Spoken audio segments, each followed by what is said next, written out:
So, good morning. Namaskar.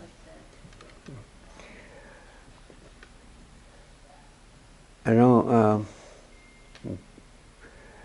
Mr. Pradeep Kapoor, well, Pradeep ji, as we say in India, went into hyperboles about me, but I'm standing before you, so you know how much.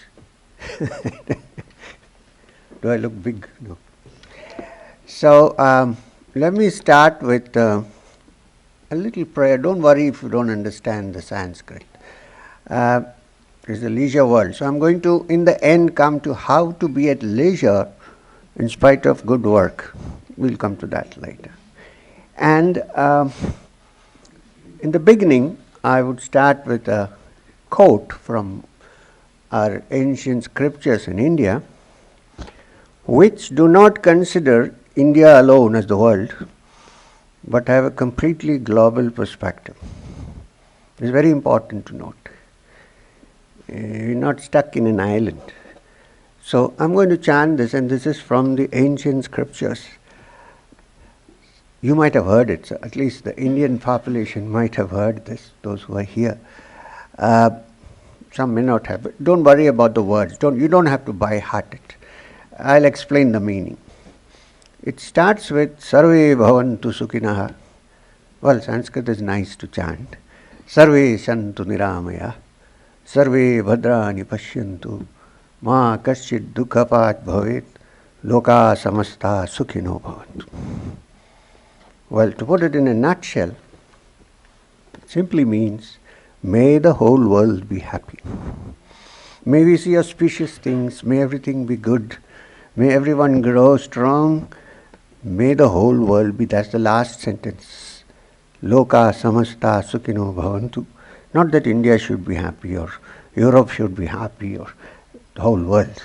So this is the ancient teaching, which has a very, very global perspective, because from the deepest teachings of the East, which fortunately India has contributed a lot, one thing is clear, that the understanding is humanity is one, and deep down in the hearts of every living, when I say heart, please, the core of our consciousness, not the organ that pumps blood. In the core of your hearts, there is a spark of the divine, which being there in all human beings, no matter which country they come from, makes everybody equal. Now, economic equality theories, well, when I was in school, I read Das Kapital also. These things haven't worked very well in much of the world. But we say that there is one level of equality where everybody is one, which is, if everybody has a spark of the divine in their hearts, which is part of the universal energy, then we are the same. Externally, we may have a different color, we may come from a different race, different ideal, it doesn't matter. From the point of view of Vedanta, which is the essence of the whole teachings that come from our country, from my country. I mean, when I say that, I was born there, I have a passport. That's what I mean. I still haven't got any green signal, the green card. So this is the essence of the teaching. Somebody asked the great Swami Vivekananda, you must have heard of him, what is the essence of your teachings, which come from the ancient scriptures? He said, every soul is potentially divine. To manifest that divinity, either through work or through worship, somebody else is speaking there. either through worship or through work or through devotion or through meditation. This is the essence of the teaching.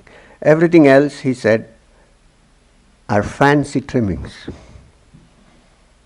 So this is the core based on which I lead my life. So for me, you're all one with me. I mean, I see no difference. Okay.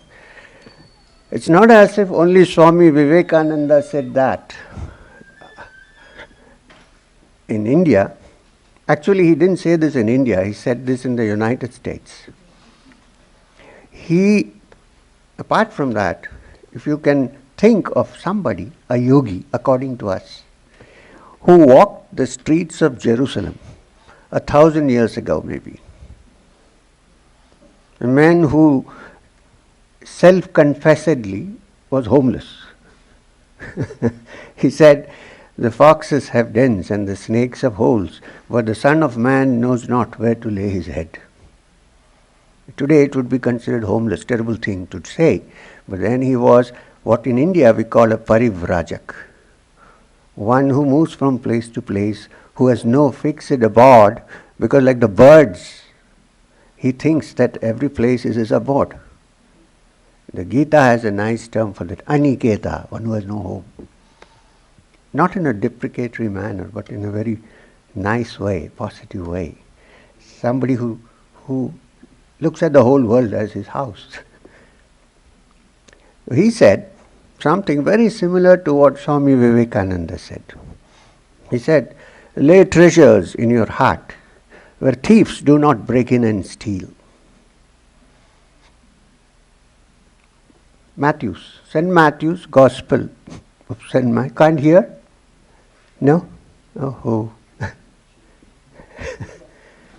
Okay, I need to talk loud. Can you raise the volume a bit? I know why, because the speakers are here. Can you hear? Okay. We'll do something. Sorry. So, this is the message that I have and which I try to share with everybody, whoever I see.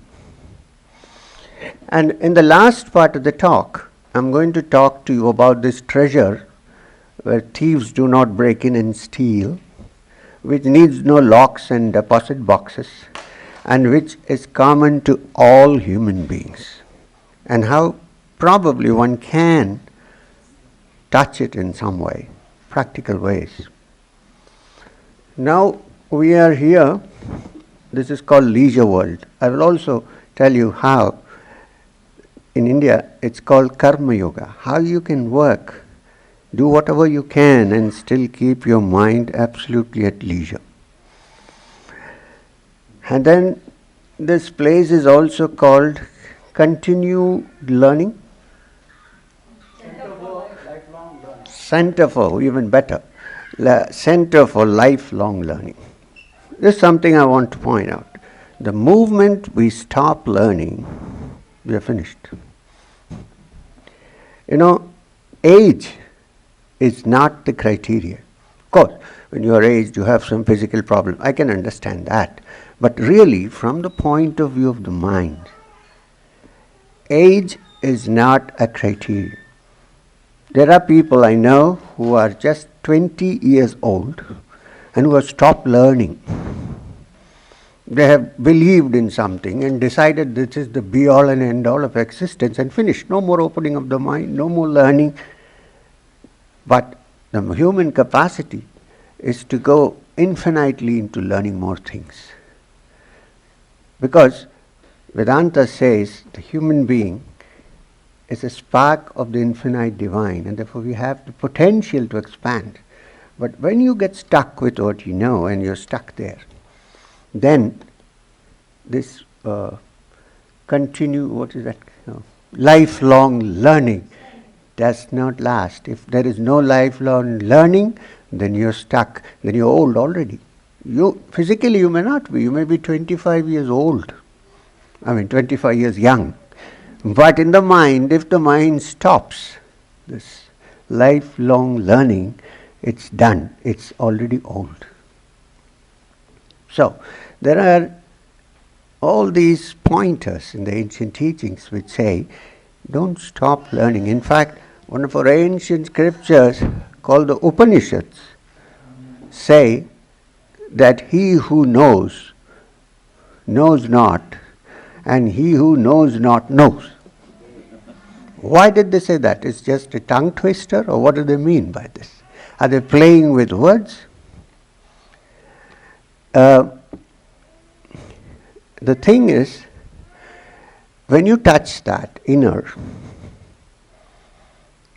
I've gone to a so-called a satsang, which means a satsang means sat means the truth.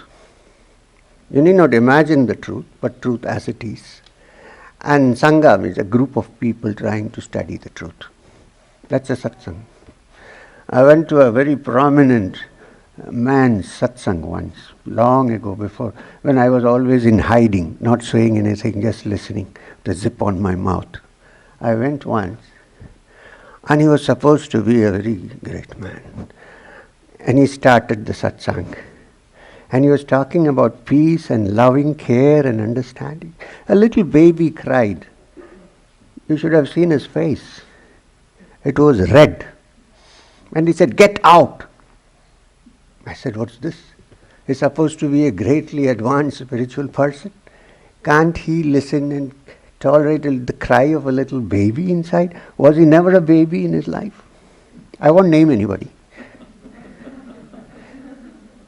So, the first sign that you begin to go deep within and touch the tranquility of your mind is that no matter what the conditions are, your mind remains calm. I'm going slowly into this understanding of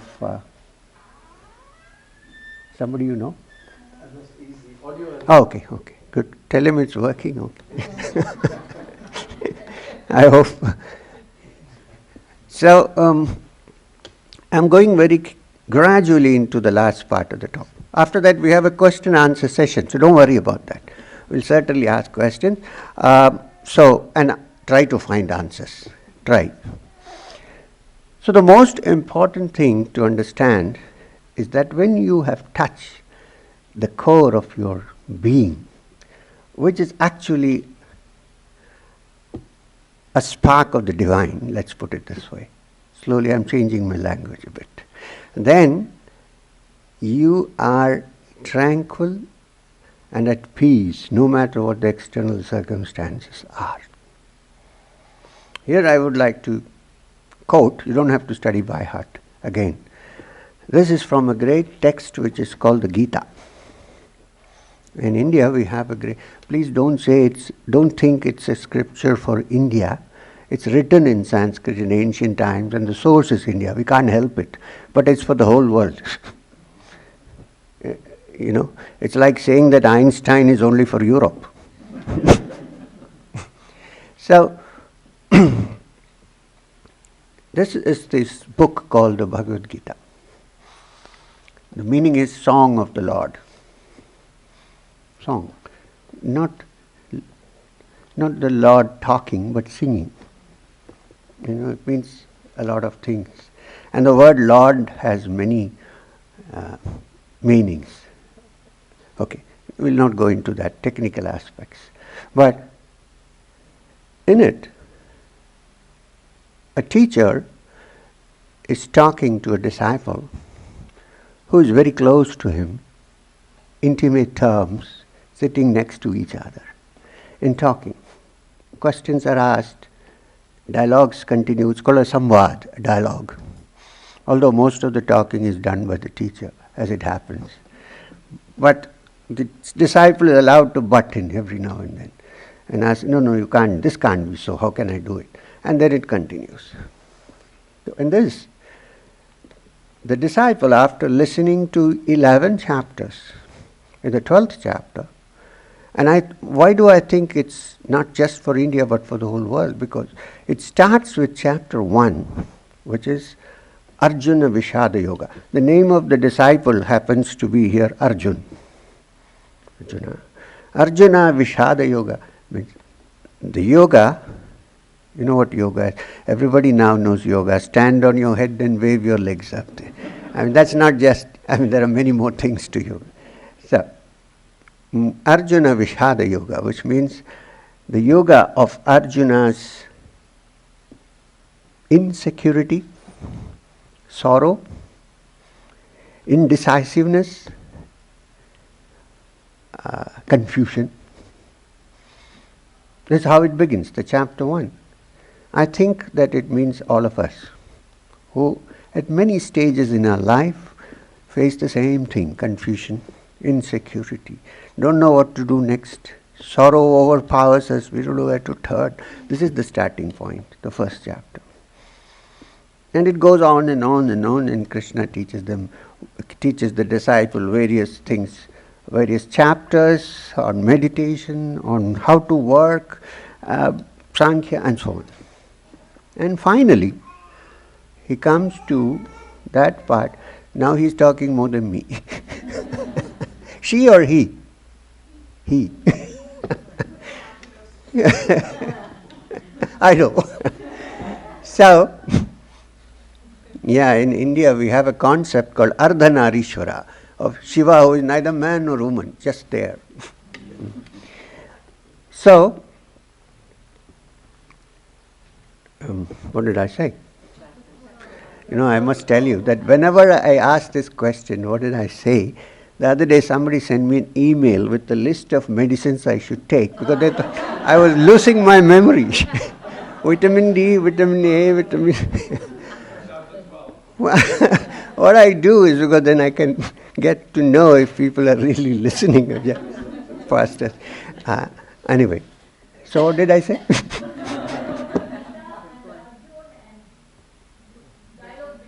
No, next. Going up to chapter 12, yes. So in chapter 12, after talking a lot, Krishna says in the rest of the chapters who he considers to be an ideal human being or an ideal yogi, practitioner of yoga, and so on. He says, according to you, what are the qualifications of a yogi? How would he be? Does he wear special clothes? Does he have a turban over his head? Does he have a long beard which can be tucked into the shirt? Oh, he doesn't say that, I'm saying that. So, he asks all these things. And then he says, okay, I have a question, which is, some say that you should consider the Supreme Being. You can say God or I am not using the word God deliberately because after Richard Dawkins wrote the book God is Delusion, people are worried about the word. So I read through, of course. So when you say the Supreme Reality, let's say, the great being, whatever you want to call it, the Brahman, that's good. So it says, some people say that those who consider the Supreme Reality, the truth, as formless, which can be found by our five senses, which is beyond the ordinary thinking and so on, formless, shapeless, qualityless and so on, are those who consider the Supreme Reality as that, which is unknown. Now that is very interesting. This word that is very, very interesting because I don't know if you have heard of this old story in the Bible, in the Old Testament, when Moses climbs up the mountain of Sinai. And there he sees a fire behind the bush. Well, they say fire behind the bush. I think it was not a fire, something. Okay. He sees something there. He thinks it's a fire. He couldn't have visited California in those days, but he thinks it's a bushfire. So he looks, and as soon as he enters, a sound comes to him. There's nobody visible, but there's a sound. In India we call it Akashavani, which is also the name we give to the radio, All India Radio. So a sound comes which says, take off your shoes, Moses, because you're on sacred land. So he takes off his shoes. In India, when you go into a temple or into a holy place, you take off your shoes. In fact, somebody said, when you take off your shoes, leave your ego with them and come in. So we take off our shoes. In churches, you don't have to, which is okay. In a way, I find it very convenient. You can walk into a church. But this is a different matter altogether. So then Moses enters and he asks a question. He says, "Who are you? What is this fire? Who are you?" The answer is very interesting, because it's like 2000 years ago somebody said in Sanskrit a word which is tat. Tat. And the answer is that he receives the sound as ahiye asher ahiye in Hebrew, which means I am that, T-H-A-T, I am. I am that, I am. And in the Upanishads, the word is, instead of that, is tat.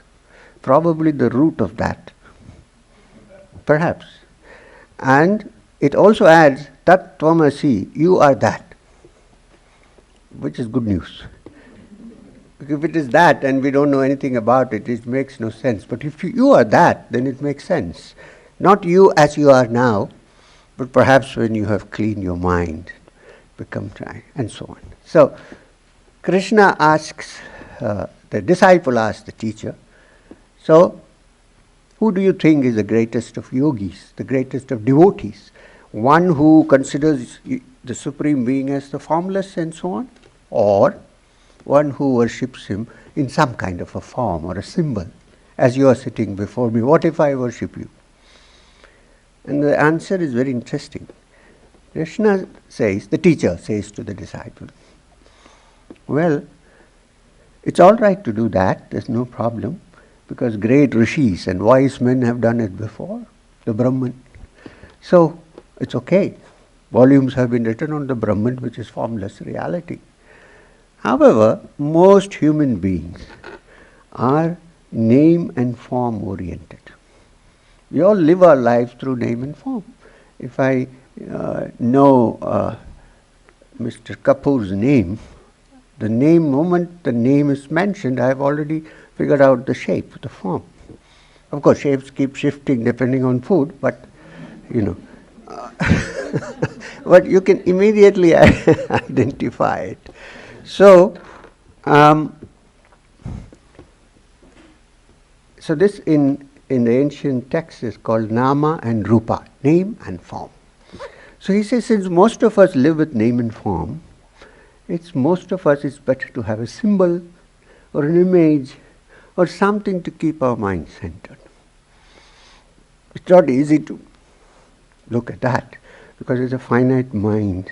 We are all not only form and shape oriented, we are also very self oriented, right? What do we do in the morning when we wake up? Look at ourselves in the mirror. See how many more grey hairs. I don't have to look, they are all grey. How many more wrinkles have been added? Why do you think there's so many cosmetology centers in this world? Because we are concerned about our form and shape. And God bless somebody who calls you by a wrong name. You're so upset. He doesn't know my name. So I have changed this because I meet hundreds of people, I forget. So I say, oh, hi there. You don't want to say the wrong name and get into trouble. So we are so oriented. So Krishna says, the teacher says to the disciple, therefore it's easier to fix your attention on something you know and then gradually climb up there. It's like trying to learn swimming with a life belt and then when you're ready, jump into the ocean. But he says that's not the most important point. Not how you worship or what you regard the divine to be. That's not the definition of a good yogi or a good yogi or a great human being is one who needs to have some attributes. And if he or she has these attributes, then no matter how he worships or what he thinks about the Supreme, it doesn't matter.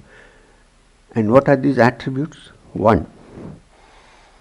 Samniyam indriya gramam. A kind of control over his emotions and sense organs. Important. Control over one's emotions and one's sense organs. Not that you shouldn't indulge, but it shouldn't be allowed to run away with your mind. Rather, the mind should be able to hold the reins. The more perfect this becomes, I consider such a person to be a great yogi. 1. Point number 2, what we discussed some time back. Sarvatra samabuddhaya. That under all circumstances, can we keep the mind tranquil and peaceful? Normally not possible. Because our daily life is like I always forget this name. Roller coaster, yes, you got it.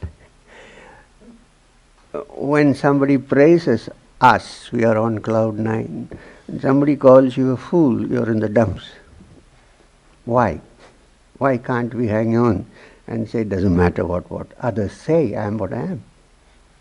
I am what I am. That deep inside, I am a spark of the divine, so no matter what happens, it's okay. That's not the case. Now, Pradeep ji praised me a lot.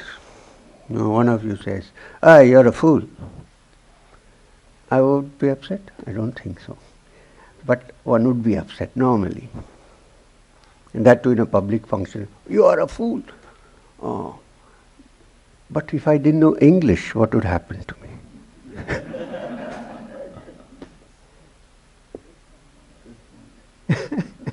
And it's a language that interprets these things. It doesn't mean anything really. And if I knew only Hindi, I might think you're calling me a flower, because in Hindi, phool is a flower.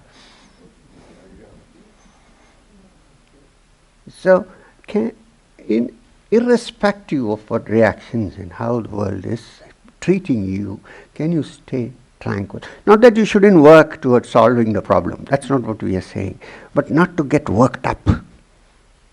Not to raise your blood pressure.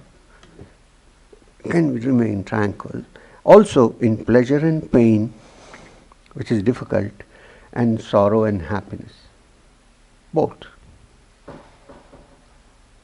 Sorrow is nothing that you can really be totally rid of. You can when you make it your friend. Because if there is happiness, there will be some sorrow coming up somewhere. I work hard, I get something, and then I look carefully. For some time I'm happy, but then again it creeps in. This is normal. This is the way of the world. And the other thing we should understand, suppose I desire a brand new Mercedes. I'm just saying. S-class. And then I work hard towards it. I borrow money right and left and then go invest, buy a car. And then I'm happy. Yeah. For how long? Till I see the maintenance costs. I'm happy for the time being. And so I think this Mercedes has made me happy. We are saying it's not the Mercedes that has made you happy. It's that for a short period of time, after you got the Mercedes, you stopped craving. And therefore your mind was at rest. And therefore you felt some happiness which came from inside, not dependent on outward circumstances. It's not that it's the object that you acquired that has made you happy, but that for some time you cease to long for it. And therefore the mind is at rest. But then it comes back again. So, considering all this, the question that the teacher asks the student is, can you keep your mind understanding all this? And at some point we need to die, of course. Can we keep ourselves tranquil in the midst of all circumstances, because it's not worth it to get agitated. It's not worth it. Nothing will happen if you get agitated. On the other hand, if you keep quiet and calm and tranquil, you might even lengthen your life. Might. So, that is the second quality of a yogi. And the third quality is Sarva Bhuta Hite Rata, which means one who has the welfare of all living beings in his or her heart. Gita is a little partial. It says only he. I'm saying she also. We are moved in different times. Okay? So, Sarva Bhuta Hiterata. One who has the welfare of all living beings in the heart. If these three qualities are existent, then that person is already a yogi. And the most important definition of yoga, apart from the asanas and so on, I also do asanas, it's not that, is yoga's chitta vritti nirodha, which means yoga is the elimination of the distractions and conflicts of the mind. My translation from the origin, Patanjali. Yoga, in fact, even a concept of God nowhere is there in this picture. Yoga is the elimination of the distractions and conflicts of the mind, the vrittis of the chitta. Nirodha means to eliminate. This is the essence of yoga. So then, if you are looking towards it, everybody is in yogi already. And in this we need to keep our minds open, free ourselves of prejudices. Don't think that yoga is some kind of a oriental stuff. Maybe it started there. It's meant for all human beings. And try to fix 10 to 15 minutes every day when you can sit down, close your eyes, center into yourself and relax. There is a simple technique which I can tell you, which you can practice, non-denominational. Doesn't matter who you are or where you come from. And that I will reserve for the end. It's always good to keep something up your sleeve. So now before I say that, the technique of how to every day do this, but we should also think of all the things that we discussed just now. Think about it and then find a practical way of implementing it. And above all, keep your mind open to lifelong learning. Tomorrow if you find what I say useless, dump it and go for something else. Because I'm not in the business of creating disciples. No. I'm wondering how to get rid of those we have. It's too much. So, now I rest my case. If you have any questions, please try to stick to the subject, but it's okay if you ramble a bit. If you have a question, please put up your hand so you get the microphone. Yeah. Hey, here, Christine. Start with the front. Here. Thank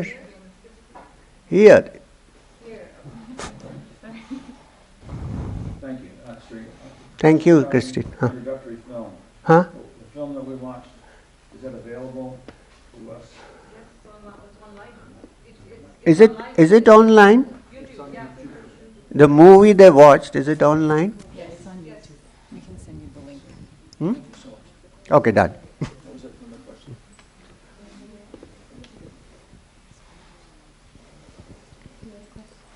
We can get it. You have told her, then you'll get it. Not to worry.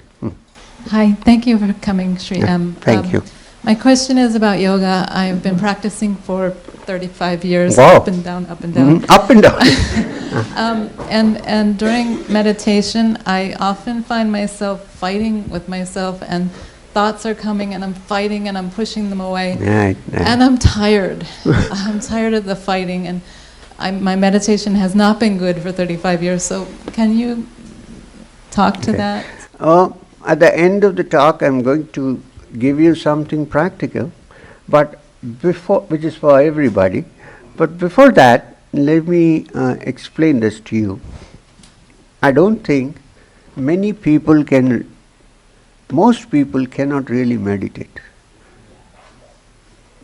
They can close their eyes and they can sit down and they let their minds run up to London and come back. you think they are meditating, it's difficult. It's not your problem alone. That's what I'm trying to say. It's a universe. Why? Because the mind doesn't like to remain silent and quiet. From the time we are in the womb, probably, till we go to rest, finally, physical. I'm talking about physical rest. The mind is chattering constantly. Chatter, chatter, chatter, chatter. It's difficult to stop it. This is because the mind, by its very nature, is made up of thought. Its nature is thought. You can't think of a mind without thought. Even if you say, I am thoughtless, I am there, saying it. So you cannot conceive of such a mind. So the very nature of the mind is thought. Right? So therefore, to try to make it absolutely flat and still is almost next to impossible. This is possible only if you are unconscious. And for that you don't need any meditation. Somebody can give one shot on that, not you, with a crowbar, and that's finished. The mind is gone. But we're not attempting to become unconscious. We're attempting to become quiet, tranquil, and yet full of energy. A mind that is completely tranquil and quiet is actually reserve of energy. It's not dead. You know what I mean? So, therefore, also the mind likes to be occupied. If it's not externally occupied, it would like to occupy itself with some thought inside. So I know that many people are fine when they go for a walk, their minds are still. When they sit down and close their eyes, hey, there are so many thoughts coming. So one of the things I like to say is it depends on what nature your mind or your body is, to figure out that first. And then the second is to give the mind inside something to engage itself in, which does not cause the chain of thoughts that come. You know, the stream of consciousness. In fact, somebody wrote an entire novel on the stream of consciousness. I have never been able to read it. I read one chapter. It's James Joyce's Ulysses. I attempted, but I couldn't. But he won the Nobel Prize for Literature. Anyway, so to occupy your mind in something inside which doesn't create a new chain of thought. And there are techniques for that. So these two things you should bear in mind, that the mind needs to be occupied in the beginning. Don't try to make it completely dead. Still, it doesn't work. Once it's fully occupied with something, one day you will find that it is gone and there is only quietness. And the moment you try hard to attempt it, it becomes worse. So at some point you have to let go. Now, let me explain this with a Zen teaching. In Zen, apart from many teachings, there is one called archery, with a bow and arrow, not to kill somebody, but as an art. And the teacher asks the student, okay, here is the target. You need to hit the target. You have a bow, you have an arrow. What do? So the student aims it, right? The target, the arrowhead and his eye are all in one line, straight line. Complete attention. And for that split second, no breathing too. Everything is still. And the string of the bow is pulled taut. Full tension. Okay. Now everything is done. Yes. But can you hit the target until you release the string? No. So, giving attention to something inside, to concentrate on the target, is part one. Part two is then to suddenly let go. Otherwise you won't hit the target. You'll be there all the time like this, to infinity. So then we will come to this technique in the end. Not the archery. So I can understand. It's a complaint that many people have. I've been meditating for years, but it's not working. So Please understand the theory of this a little bit, and then we'll go to the later.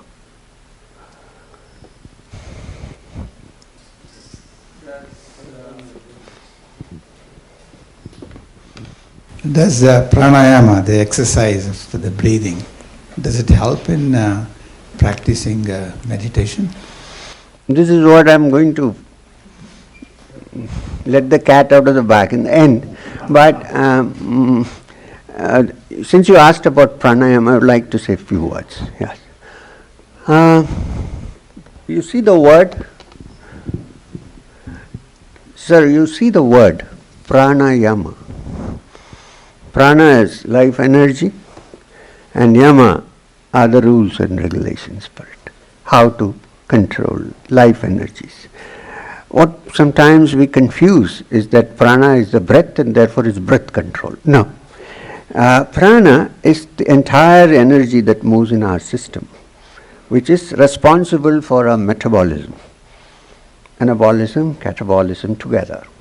It's responsible for pumping of blood to different organs in our body. It's energy. It's also the energy that translates itself into thought when you're not doing anything physical. Also, so this is prana. Now, luckily, the good news is that this rhythm of the prana, which is usually dissipated because we are thinking 100 things at a time and we waste a lot of energy doing this, doing that. So, luckily for us, the human system is made in such a way that the energy of prana is intimately linked to the breath, which is shwasa. The word for breath is shwasa. Now, therefore, if you need to bring the prana from its dissipation, save it, and bring it to a particular use, which means this is possible only when the mind is not distracted or in conflict. So the physical way of bringing it is, of course, to bring your breath, which is normally erratic in most people, and since it is connected to the prana, that's what I'm trying to say, to bring it to a rhythmic pattern so that your prana or life energies also acquire a certain rhythmic, silent, quiet pattern. That is the importance of pranayama. And pranayama comes in the 8 limbs of yoga, which is Ashtanga yoga. It comes as after asana or posture. Yama, niyama, asana. Next is pranayama.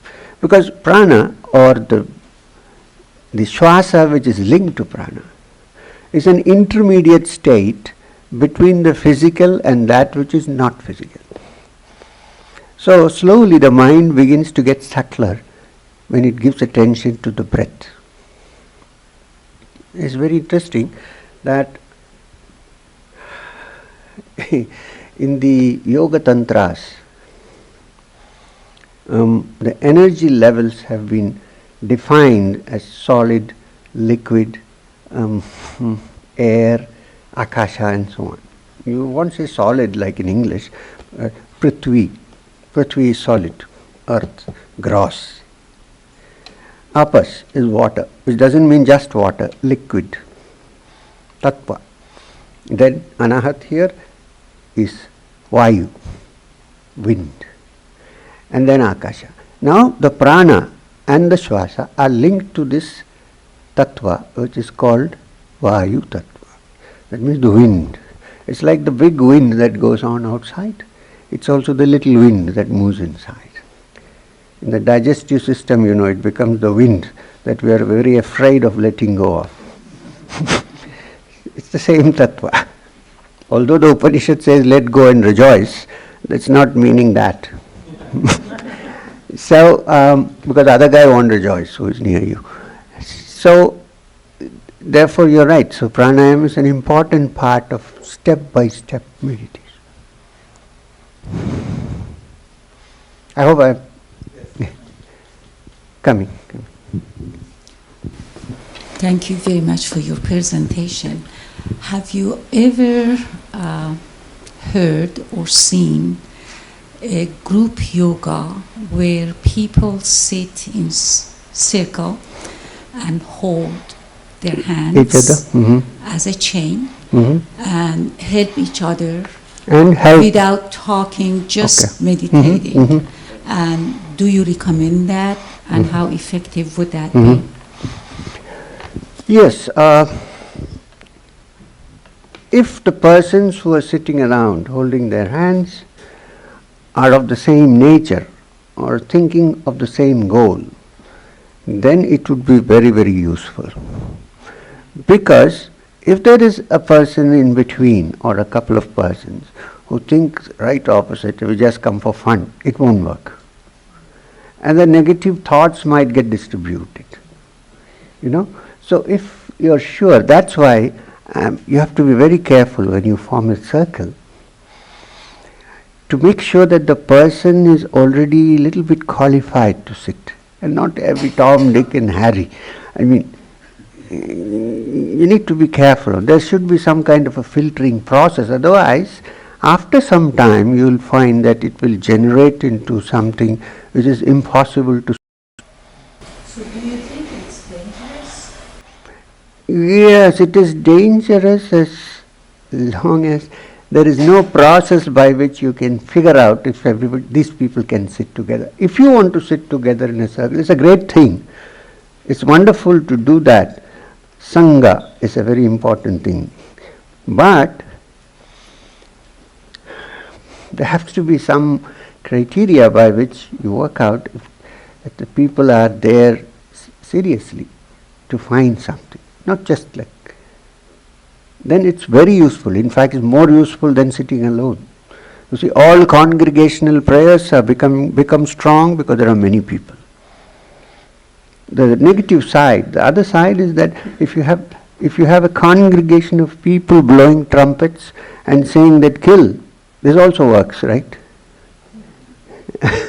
Because the mind is such a thing that it can copy easily what others are thinking. So one has to have a little bit, but if you have a group of intimate people with whom you want to sit around, it's great. It's a wonderful thing to do. How many people do you come in? Oh, now this is going to be difficult. You're not German, are you? No. Are you German? No. No. Because I had a German friend.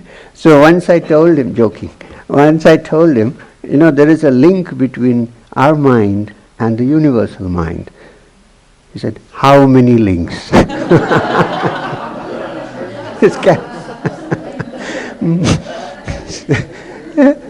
Very accurate. So I can't tell you with accuracy this how many, but I think a reasonable number would be, say, 5 or 10 people. Not very big. Also, when it is very big, the circle is so big that the circumference also becomes very big. Yeah, sir. No, here. Oh, yeah, sorry. Coming back. Just a minute. Namaskaram ji. Can you please talk about the importance of a teacher in this path, and how does one know that they have the right teacher?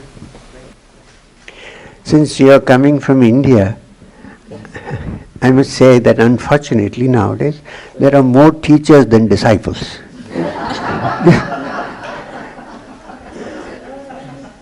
This is a big problem. So, I also come from India. So, what I'm trying to say is it is better not to have a teacher than fall into the wrong hands. Because if you fall in the wrong hands, it will take years for you to come out of it and then start again. So, however, you have some very beautiful texts in our country, in my country, like the Bhagavad Gita, the Gospel of Ramakrishna, the teachings of Ramana Maharshi, different angles to it. You go through them and try to be on your own as much as possible. Even if you find an instructor or a teacher, make sure that you consider the teaching more important than the teacher. There is this very little dividing line between the two, which very often gets rubbed off. Why? Because you might find a fascinating personality, you're stuck with the personality. Okay, let me tell you. Suppose I stand outside the Pleasantville, Pleasant? Leisure World, sorry. Leisure World. I think I really need vitamin D.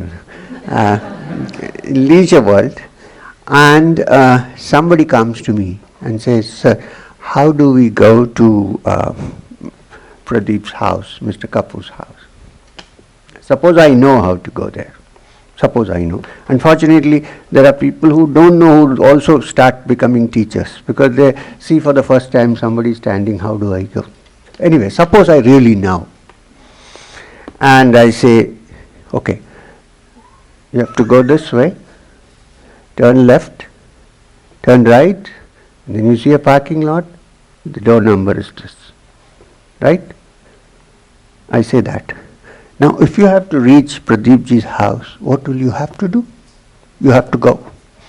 Instead of that, if you stay there and garland me and do arati to me and say you're the greatest teacher in the world, you have taught me how to reach Pradeepji's house, you're not doing what you should be doing. So you have to watch out on this. And in our country, adoration comes very fast. And things are presented in such a way that you are told that if you don't adore, you are going to hell. I don't think a real teacher needs any of these things. So, I've given you food for thought. I'm not advising you.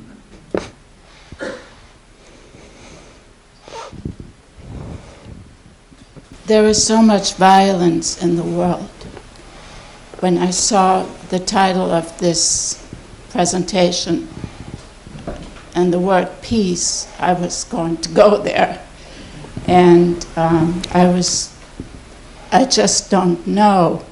I grew up in Germany, and my mother's hero was Gandhi.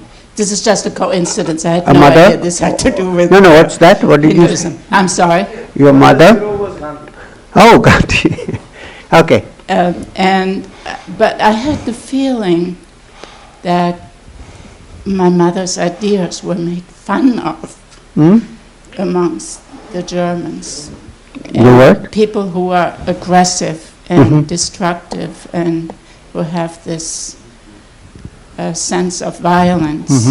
And I was just wondering if you had any ideas how to... Sure. I don't know how to, but we can we can discuss this. Yeah. Thank you. Well, peace, as you say, we all know actually deep down that peace is of the essence. Without peace, we cannot do anything in this world. You can't think, you can't work, you can do nothing. All the time you are worried about war. And we have seen wars and what it can produce. Right? And this happens because of the utterly selfish ambitions of a few people and the foolishness of the majority to just do what they say. This is what happens. So therefore, my understanding of this, of course we should have peace movements all that is fine. The United Nations has been functioning for many years. Not much happens, but something is happening. We can't say no. However, I think that the desire for peace and to bring about a peaceful world should start with oneself. I think if I am peaceful with myself, then it's possible to infuse that peace in others. Otherwise, through external reform, yes, something can be done. We need to do it. I agree with that. Like I went for a walk, saying, let's live together. Okay, but I have to be peaceful in my heart, in my mind, before I can really infuse the sense of peace in others. So I think the work, you're right, your concern is important. I think that we should start with that deep concern that there has to be peace and say, no ideology, no political thought, nothing is going to interfere in this. I'm going to lead a peaceful life. And therefore, then you'll see that other people will be affected by you.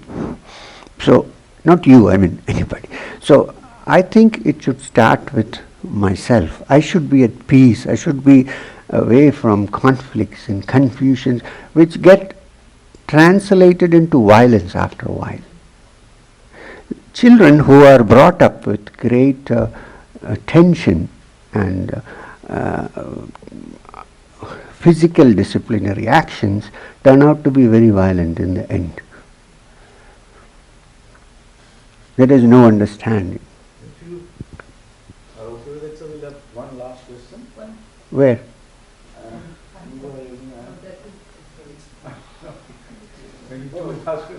You decide.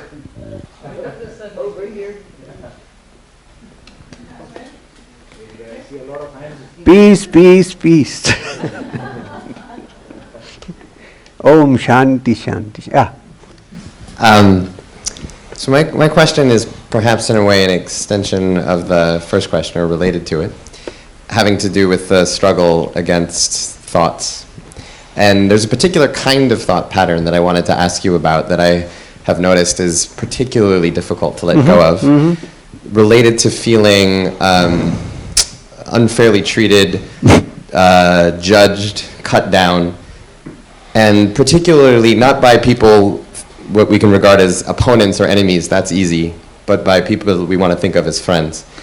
And I wondered if you have, and colleagues, and I wonder if you have any thoughts about how to release the pain and the spiraling thinking associated with that particular kind of thought pattern and situation. I know what you mean, because I have myself been through this. You know, it's when you say this, it appears as if at a very young age I'm talking myself. Because you know, when at a very young age I turned direction in life, and people who are your relatives, your friends, they suddenly turn against you and say, oh, this guy is crazy. You know what I mean. And then they hurt you in some way, hoping probably that he will turn back or something like that. So I have been through all this, and I think the only way to deal with this is to forget and forgive. There is no other shortcut for this. Honestly, I am telling you, there is no other way. Now I must tell you something very interesting. When I first went to my teacher,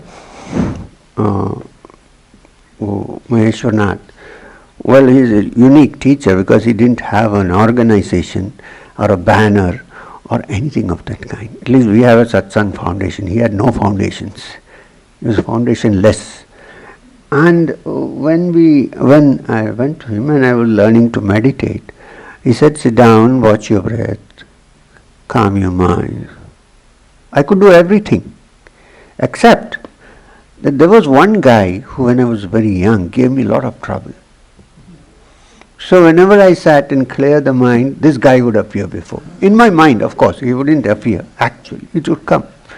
And so one day, the teacher, who had this unique capacity to look at me and figure out what's going on inside, which I found out after some years, came to me and said, what are you meditating upon? I said, I'm trying to keep my mind quiet. He said, who's this guy standing before you? I said, well, someone I don't like. How do I sit down now? This keeps coming every day. How do I get rid of this pain? Memories. And he said, next time when you sit down to meditate, no, he didn't come every day, sometimes. He said, make it a point to conjure him up in your mind every day, even if he doesn't come. So my first reaction, of course, was, no, I can't do this. Well, then he insisted, you do it. This is a technique. He said, do it. Conjure up his image in front of you. And then I said, then what?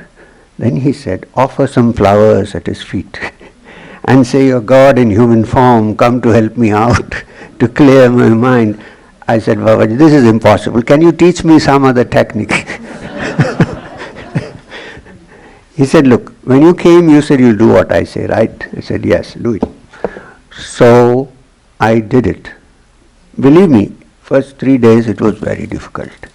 4th day it was great. 5th day it was better. And in a week's time, roughly, I can't count the days, in a week's time, even if I tried to conjure this guy, he never came because he didn't want the flowers. Seriously, I'm not. This is something that happened to me. So I think we should work on it. The other thing I want to say, I'm sorry that we are not able to take up some more questions because I need to finish this properly. You might find some answers. The other thing is, it's very important. We live with this kind of thing all our life till it becomes a festering wound in us. Suppose 10 years ago, you slapped me. Suppose you didn't. You stabbed me. Actually, how long does the slap last? How long? 10 minutes? 15 minutes? 1 day? If it was very bad, you might have lost your tooth. Then it takes a little more time. But then it's over after that, right? Physically, as an act, it is over. But we will never let it go. We keep it in our minds, and there's a tape, there's a CD playing all the time. Oh, this guy slapped me, this guy slapped. The slap is gone. But I'm not ready to let go of it, hoping that 20 years later I might slap you back in revenge. The guy who slapped me might have died. Who knows? But I won't let it go. So, when you look at this carefully, all that is there of the hurt is the CD that's playing. Nothing else is there. Actually, it's not there. It's like, so one day you should get up and open the window and say, this CD I don't like. I mean, it's possible. It's not easy, but it's possible to do that because it no more exists except in our mind. So if we can understand this and try to get rid of it, then you can sleep also peacefully and wake up. So I always say when you go to sleep, sleep is like a mini death. You know, you don't know anything. Yeah?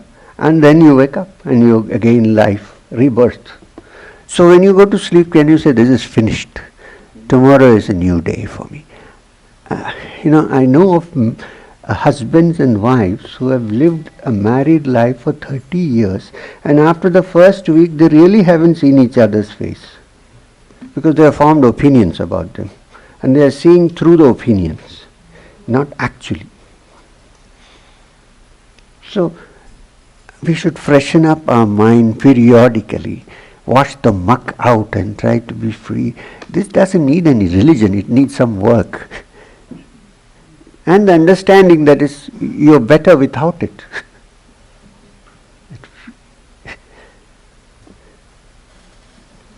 Can we stop? It's going on and on. I'm so happy that I don't know. I think this is probably the longest satsang in this period we had. So, thank you very much. I'm sorry. Now wait a minute. I need to give a summary of. Yeah, I haven't finished. So, now here is the technique. Now please, like all techniques, it may work, it may not work, it has worked for me. And I see no reason why it shouldn't work for you. Right? So this is very simple. Early in the morning, I don't know how early it means to you. For me, early morning is quite early, but it doesn't matter. As soon as you wake up, before you have, the world has started its tumultuous influence on you, your mind is still fresh. Go brush your teeth, wash yourself. If you need to go to the washroom, go and finish all those business and come back and sit quietly either on a chair or somewhere where you can fold your legs. If you are accustomed to sit with folded legs like the Buddha, it's great. Otherwise sit in a chair. And then take off your shoes and socks if possible. Keep your feet clear and bare. Sit comfortably, sit steady, then close your eyes. And what you are trying to do is occupy the mind with your breath. Okay? So now what you do is take a deep breath. Now here's something which if you go somewhere to learn, you might be asked to take your checkbooks out. But this is free. So because it's free, don't think it's not valuable, okay? Okay. So close your eyes and take a deep breath. Yeah? Not like, no, free breathing. See? So take a deep breath. Hold it for a second. Just for a second. Exhale. And while you exhale, I'm changing this technique for you, which you may not have heard before. When you exhale, open your mouth slightly and exhale from the mouth. Inhale with your mouth closed. You know what you do when you're tired and you come back and sit on a chair? What do you do normally when you're tired? Because it suits the system. Right. So, no, don't do that, but do it in a controlled way. So, take a deep breath. Hold for a second.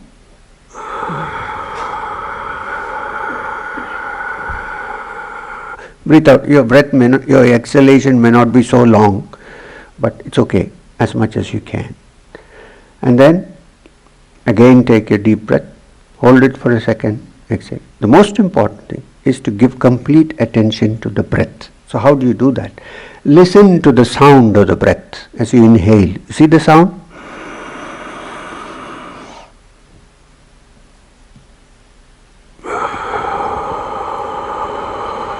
So what's happened? The mind is engaged with the breath and also with the sound of the breath. In fact, traditionally this exercise is done when you breathe in your mind. Mentally chant the sound of hum. Hum. It sounds like hum anyway. Hold your breath, silence. Exhale, saw. So it becomes hum, saw. Hum, saw. Keep doing this for, I would have led you into this, but then we'll all sit and we won't move. So go home and sit down in the garden or where there are birds or beautiful places or inside your room and just do this for 10 minutes. Don't even count the number of rounds. Okay? At the end of this, stop. Let go of the breath. Like letting go of the string of the bow and just sit quietly.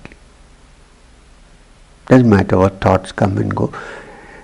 You'll find the mind getting quiet and relaxed.